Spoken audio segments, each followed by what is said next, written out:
आज हम लोग माध्यमिक का चैप्टर 1.1 कराने जा रहे हैं और कोशिश करेंगे एक सीरीज़ के दौर पर हम लोग इस माध्यमिक का 3 महीना का भीतर में कोशिश करेंगे कि चैप्टर पूरा कंप्लीट हो जाए। स्टार्ट करते हैं ज़्यादा नहीं बोलकर। पहला है हम लोग का क्वाड्रेटिक इक्वेशन जिसका फॉर्मूला है ax² + bx + c = 0।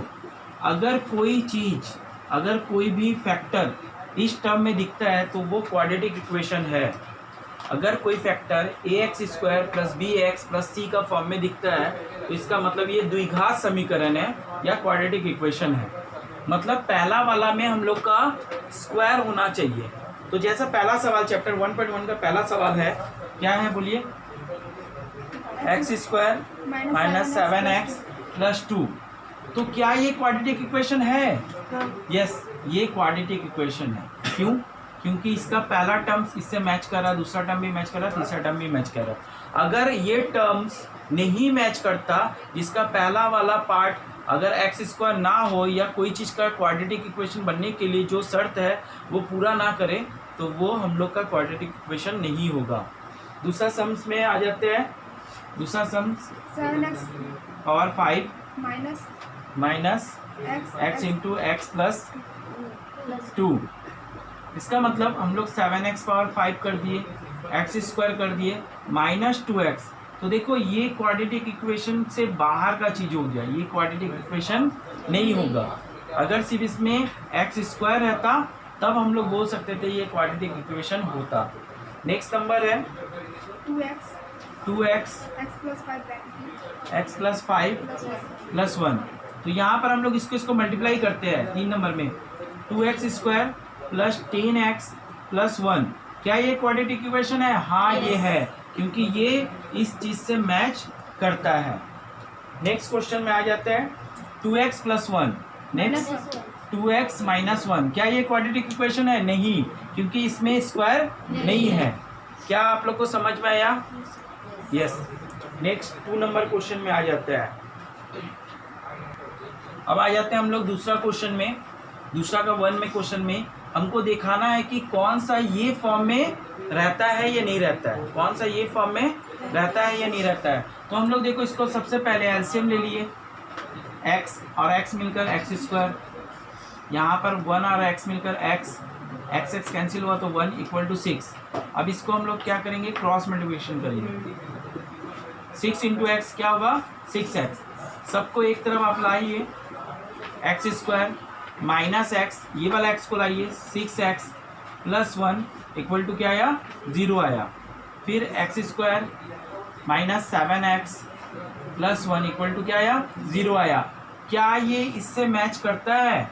हाँ ये मैच करता है। तो ये द्विघात समीकरण है। अगर इस तरह से मैच नहीं करता है तो ये द्विघात समीकरण नहीं है। इसके बाद में जो रेस्ट ऑफ क्वेश्चन है वो आप लोग ट्राई कीजिएगा, नहीं होगा तो फिर मैं अगले वीडियो में आप लोग को बता दूंगा। अब हम लोग आ जाते हैं 3rd नंबर क्वेश्चन में। हम लोग अब 3 नंबर का क्वेश्चन देख रहे हैं। 3 नंबर में क्वेश्चन क्या कहा है? बोल रहा है कि कौन से घात के लिए, किस घात के लिए द्विघात समीकरण बन सकता है, कौन से घात के लिए ये द्विघात समीकरण बन सकता है। तो हम लोग इसको द्विघात समीकरण करने के लिए x³ का होल स्क्वायर लिख सकते हैं, फिर x³ लिख सकते हैं, -2 लिख सकते हैं। तो हम लोग देखो इसका साथ में मैच हो रहा है। x³ का होल स्क्वायर प्लस माइनस में x³ लिख सकते हैं, प्लस माइनस में 2 लिख सकते हैं, = 0 दे सकते हैं।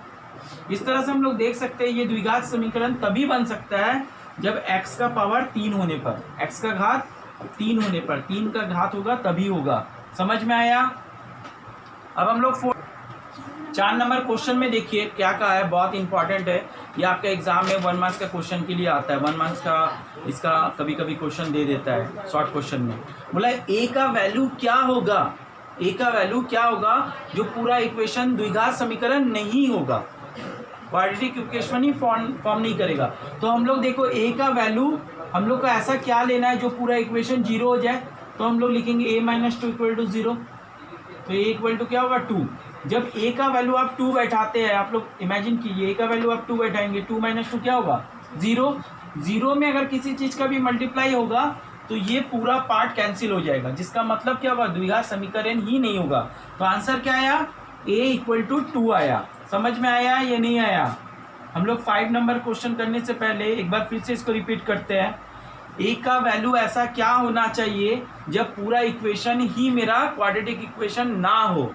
क्वाड्रेटिक इक्वेशन तभी होगा जब ये स्क्वायर रहेगा। इसको हटाने के लिए क्या करेंगे, ये टर्म्स जीरो करेंगे। तो ये टर्म अगर जीरो होगा तो a का वैल्यू क्या आ गया, 2 आ गया। बहुत इंपॉर्टेंट क्वेश्चन है, आप लोग नोट कर लीजिए। Thank you. दूसरा वाला क्वेश्चन जाते हैं। 4 के 2 में हम लोग क्वेश्चन देख रहे हैं। 4 के 2 में क्या करना है, बोला है x का गुणांक कितना होगा। क्या बोला है, x का गुणांक कितना होगा। तो हम लोग कोशिश क्या करेंगे x का गुणांक निकालने के लिए। सबसे पहले क्रॉस मल्टीप्लिकेशन करेंगे। 3x² equal to 4 minus x को आप एक तरफ लाइए। 3x² plus x minus 4 equal to 0। ये क्वाड्रेटिक इक्वेशन बन गया।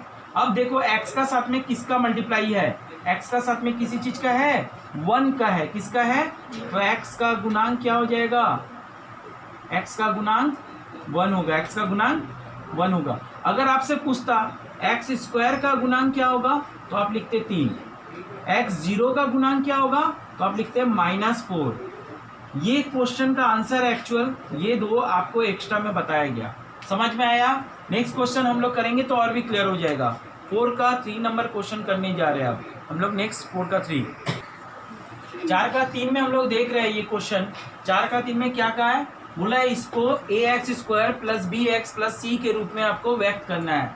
तो हम लोग का पहले इसको सॉल्व करना पड़ेगा।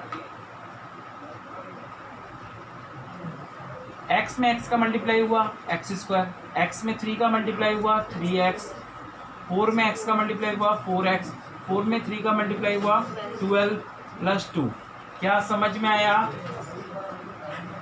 7x plus 23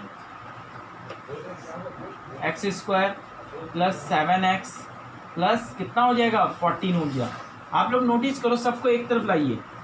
3x² minus x² plus 7x minus 7x plus 23 minus 14 equal to 0। अब हम लोग का यहाँ पर क्या बचा, 2x² प्लस 0 या माइनस 0 वट एवर जो भी लिखो, प्लस 23 से 14 गया तो कितना बचेगा, यहाँ पर 9 बचा और यहाँ कुछ नहीं बचा, इक्वल टू 0 लिख सकते हैं। यहाँ पर तो कुछ नहीं था, यहाँ 0x भी लिख सकते थे हम लोग। यहाँ पर तो हम लोग 0x भी लिख सकते थे। 7 में से 7 गया, कुछ नहीं बचा। कितना सारा बचा, तो 0x बचा। नहीं भी लिखोगे तो भी कोई फर्क नहीं पड़ता है। तो मेरा पास में क्या आया, 2x² plus 0x plus 9 equal to 0। क्या ये समझ में आया? ये क्वाड्रेटिक इक्वेशन जैसा हम लोग टर्म्स बना लिए। क्या ये समझ में आया? नेक्स्ट क्वेश्चन करेंगे हम लोग 4 का 4 नंबर। अब हम लोग 4 का 4 नंबर करने जा रहे हैं। इसमें क्या क्वेश्चन बोला है, इसका पहले तो क्वाड्रेटिक इक्वेशन फॉर्म करना है, उसके बाद में x² x और x0 का गुणांक आपको निकालना है। पहले इसको फॉर्मूला में ब्रेक करने का कोशिश करते हैं। a³ plus 3a² b plus 3ab² plus b का होल क्यूब इक्वल टू, इसमें भी मल्टीप्लाई करो आप, x का क्यूब माइनस x। क्या ये लाइन समझ में आया? क्वेश्चन मार्क यहाँ डाल दिए। x³ इसमें मल्टीप्लाई करो, कितना हुआ, 3 2 6 x² 6x² प्लस 2 2 4 4 3 12x। 2 का क्यूब कितना होता है, 8 होता है। नहीं आएगा, बार बार पूछोगे। x³ कैंसिल हुआ, 6x², फिर उसके बाद में 12x, वो वाला x इस पर आएगा तो क्या होगा, साइन चेंज हो जाएगा, x हो गया प्लस 8 इक्वल टू 0। और एक लाइन 6x² प्लस 13x प्लस 8 इक्वल टू 0। क्या आप लोग को इतना दूर समझ में आया? हाँ, इतना दूर समझ में आया होगा। अब हम लोग पार्ट बाई पार्ट क्या निकालना है, x² का गुणांक। x² का गुणांक क्या होगा, 6। x का गुणांक क्या होगा, 13। x0 का गुणांक, हमेशा ये याद रखने वाला चीज है कि x0 होता क्या है, जो कांस्टेंट पार्ट होता है उसको x0 बोलते हैं, मतलब 8 हो गया। क्या आप लोग को समझ में आया? अब हम लोग नेक्स्ट 4 का सारा क्वेश्चन हो गया। हम लोग अब 5 नंबर क्वेश्चन करने जा रहे हैं। 42 को ऐसे 2 भागों में विभक्त करें कि एक भाग दूसरे के वर्ग के समान होगा। फिर से क्वेश्चन रिपीट कर रहे हैं। 42 को ऐसे 2 भागों में विभक्त करें कि एक भाग दूसरे के वर्ग के समान होगा। तो हम लोग क्या करेंगे, माना पहला जो नंबर है वो क्या है, x है, और दूसरा तब क्या हो जाएगा 42 माइनस एक्स, 42 माइनस एक्स। तो बोला है पहला भाग दूसरे के वर्ग के समान है। तो हम लोग प्रश्नानुसार जो जानते हैं पहला भाग ये जो दूसरा भाग आया उसके वर्ग के समान है, तब मैच हो गया। बस इतनी तक करना है आप लोग को, इससे ज़्यादा अभी फिलहाल नहीं करना है। नेक्स्ट चैप्टर में इसका पूरा तोड़कर x का वैल्यू निकालने आप लोग को सिखलाया जाएगा। लेकिन फिलहाल हम लोग का जो फर्स्ट चैप्टर है, फर्स्ट चैप्टर का पहला भाग है, उसमें पहले इस तरह का इक्वेशन सॉल्व करना आप लोग को सिखाया जाएगा, इस तरह का इक्वेशन बनाना आप लोग को सिखाया जाएगा। समझ में आया? नेक्स्ट क्वेश्चन में आ जाते हैं 6 का 2। दो क्रमिक विषम संख्या का गुणनफल 43 है, 143 है। पहले तो ये सम और विषम का खेल थोड़ा समझ लेते हैं, ऑड और इवन का खेल समझ लेते हैं। जब कभी भी कोई नंबर होता है उसमें सम हो या विषम हो, हम लोग हमेशा +2 करेंगे या तो -2 करेंगे। जैसे मान लीजिए मेरा पास 3 है, इसके बाद में विषम संख्या और क्या होगा तो 5 होगा। देखो इन दोनों में कितना का गैप हुआ, 2 का।